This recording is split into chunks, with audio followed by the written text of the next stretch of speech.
சட்டப்பேரவையில் மானிய கோரிக்கை மீதான விவாதங்களுக்கு துணை முதலமைச்சர் உதயநிதி ஸ்டாலின் பதிலளித்து வருகிறார். அந்த காட்சிகளை தற்போது காணலாம். தினந்தோறும் உருவாகும் திடக்கழிவுகளை மேலாண்மை செய்வதில் ஒரு புரட்சியை ஏற்படுத்துகின்ற வகையில் தூய்மை இயக்கம் என்ற ஒருங்கிணைப்பு அமைப்பு சிறப்பாக்கத்துறையின் கீழ் ஏற்படுத்தப்படும்.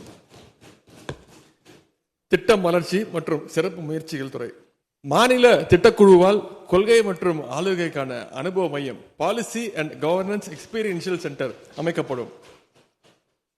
அரசு துறைகளில் ஆதாரங்களின் அடிப்படையில் கொள்கை வகுக்கின்ற பணிகளை மேற்கொள்ள ஏதுவாக பொருளியல் மற்றும் புள்ளியியல் பிரிவு அமைக்கப்படும். இளைஞர் நலன் மற்றும் விளையாட்டு மேம்பாட்டுத்துறை 24 நாடுகள் பங்கேற்கின்ற junior men's hockey world cup 2025 போட்டிகள் சென்னை மற்றும் மதுரை ஆகிய நகரங்களில் 55 கோடி ரூபாய் செலவில் நடத்தப்படும்.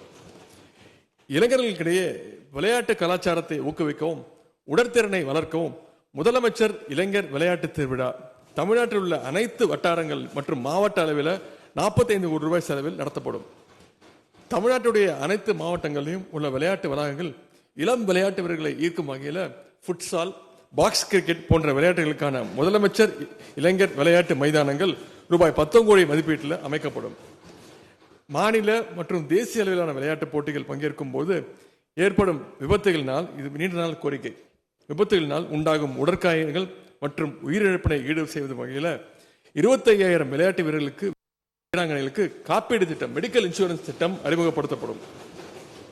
ஏற்கனவே 5 மாவட்டங்களில் அறிவிச்சிருக்கிறோம், வேலைகள் நடந்து கொண்டிருக்கிறது. இப்பொழுது திருவள்ளூர், திருவண்ணாமலை, தஞ்சாவூர், திண்டுக்கல் மற்றும் கிருஷ்ணகிரி ஆகிய 5 மாவட்டங்களில் பேரா விளையாட்டு மைதானங்கள் பேரா ஸ்போர்ட்ஸ் அரேனாஸ் 7.5 கோடி ரூபாய் மதிப்பீட்டில் அமைக்கப்படும்.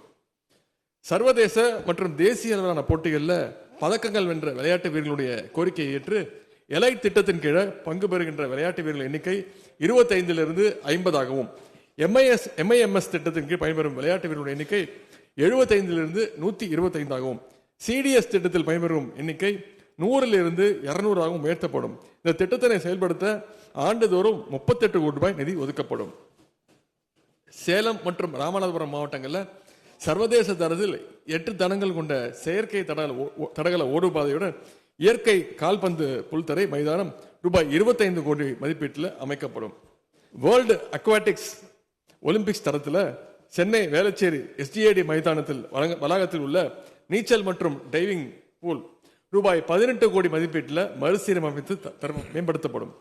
சர்வதேச மற்றும் தேசிய அளவில் வெற்றி பெற்ற மாற்றுத்திறனாளி விளையாட்டு வீரர்களுடைய கோரிக்கையை ஏற்று சென்னையில் மாற்றுத்திறனாளி விளையாட்டு வீரர்களுக்கான விளையாட்டு விடுதி ஃபர்ஸ்ட் டைம் இன் இந்தியா அமைக்கப்படும்.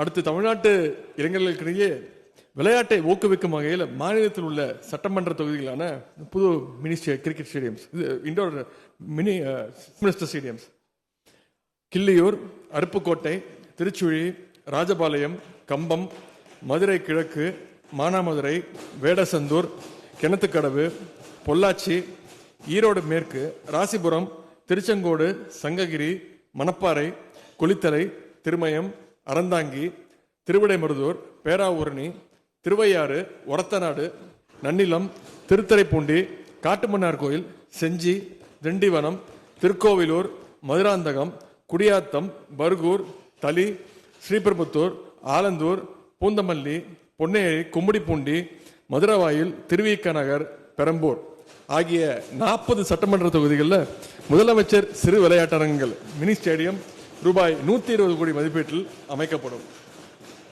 பேரவைத் தலைவர்களே, இங்கு என்னுடைய துறை குறித்த மானிய கோரிக்கைகள் சம்பந்தமான மற்ற அறிவிப்புகள் அச்சிடப்பட்டு மாநில உறுப்பினர்களுக்கு வழங்கப்பட்டுள்ளன. அவற்றை நான் படித்ததாக ஏற்று அவை குறிப்பில் பதிவு செய்ய வேண்டும் என்று நான் கேட்டுக்கொள்கிறேன். பேரவைத் தலைவர்களே, துறை சார்ந்த மானிய கோரிக்கைகள் மீது மாண்பு உறுப்பினர்கள் பல்வேறு வெட்டு தீர்மானங்களை கொடுத்திருக்கிறாங்க. அதற்கான உரிய விளக்கங்களை எனது பதில் உரையிலும் அறிவிப்புகளிலும் அளித்துள்ளேன். அவற்றின் மீது உரிய வகையில் நடவடிக்கை எடுக்கப்படும். எனவே சட்டமன்ற உறுப்பினர்கள் அவர்கள் கொடுத்த வெட்டு தீர்மானங்களை திரும்ப பெற்றுக்கொண்டு இந்த மானிய கோரிக்கையை நிறைவேற்றி தருமாறு கேட்டுக்கொள்கின்றேன். எனது உரையை முடிக்கும் முன்பு முக்கியமான ஒரே ஒரு பதிவை மட்டும் இங்கே குறிப்பிட விரும்புகின்றேன். இன்றைக்கு நம்முடைய திராவிட மாடல் அரசு திட்டங்களால் தமிழ்நாட்டில் உள்ள ஒவ்வொரு வீட்டிலும் குறைந்தது ஒருவராவது பயன்பெற்று வருகிறார்கள். இதுதான் உண்மையான மக்கள் ஆட்சிக்கான அடையாளம். அதனால்தான் நம்முடைய முதலமைச்சர் பின்பு ஒட்டுமொத்த தமிழ்நாட்டு மக்களும் அணிதிரண்டு நிற்கின்றார்கள். பதவிக்காக அரசியலுக்கு வந்தவர் இல்லை நம்முடைய முதலமைச்சர் அவர்கள். அரசியலில் நம்முடைய தலைவர் முதலமைச்சர் அவர்களுக்கு கிடைத்த முதல் பதவியே மிசா சிறைவாசி. இந்தியாவுடைய ஜனநாயகத்தை காக்க ஆண்டுகளுக்கு முன்பு தன்னுடைய அரசியல் பயணத்தை தொடங்கிய நம்முடைய முதலமைச்சர் அவர்கள் இன்றைக்கும் இந்தியாவுடைய ஜனநாயகத்தை காக்கின்ற களத்தில் நிற்கின்றார்கள். 1938 தந்தை பெரியார் அவர்கள் இந்திய எதிர்ப்பு போரை தொடங்கி வச்சார். 1960 பேரறிஞர் அண்ணா அவர்கள் தலைமையில மாணவர்கள் இந்திய எதிர்ப்பு போரினை முன்னின்று நடத்தினார்கள். தமிழுக்காக தண்டாவாதத்தை தலை வைத்த முத்தமிழ் கலைஞர் அவர்கள் 50 முழக்கங்கள் ஒன்றாக இந்தி திணிப்பை என்றும் திணிப்போம் என்று முழங்கினார்கள். பெரியார், அண்ணா, கலைஞர் அவருடைய ஒட்டுமொத்த உருவமாக நம்முடைய முதலமைச்சர் அவர்கள் 1930 தொடங்கிய அந்த இந்தி திணிப்பு எதிர்ப்பு போரை நம்முடைய காலத்தில் நிச்சயம் முடித்து வைப்பார் என்று நாங்கள் நம்புகின்றோம். இந்த நேரத்தில் எனக்கு வாய்ப்பளித்த மாண்புமிகு முதலமைச்சர் அவர்களுக்கும் மாண்புமிகு பேரவைத் தலைவர் அவர்களுக்கும் எனது மனமான நன்றியை தெரிவித்துக் கொள்கின்றேன். அதே போல தலைமைச் செயலாளர் திரு முருகானந்தம் ஐஏஎஸ் அவர்களுக்கும் நிதித்துறை செயலாளர் திரு உதயச்சந்திரன் ஐஏஎஸ் அவர்களுக்கும் என்னுடைய துறை சார்ந்து என்னோட பயணிக்கின்ற அதிகாரிகள் திரு அதுல்யா மிஸ்ரா ஐஏஎஸ் அவர்களுக்கும் ரமேஷ் சந்த் மீனா அவர்களுக்கும் திரு பிரதீப் யாதவ் அவர்களுக்கும் திரு ககன்தீப் சிங் பேடி அவர்களுக்கும் திருமதி ஜெயா, திருமிகு ஆர்த்தி, திருமிகு சஜீவனா, திரு மேகநாத் ரெட்டி, திருமிகு ஸ்ரேயா சிங், திரு கிராந்திகுமார், முதலமைச்சருடைய தனி செயலாளர் திரு தினேஷ் அவர்களுக்கு என்னுடைய நன்றியை தெரிவித்துக் கொள்கின்றேன்.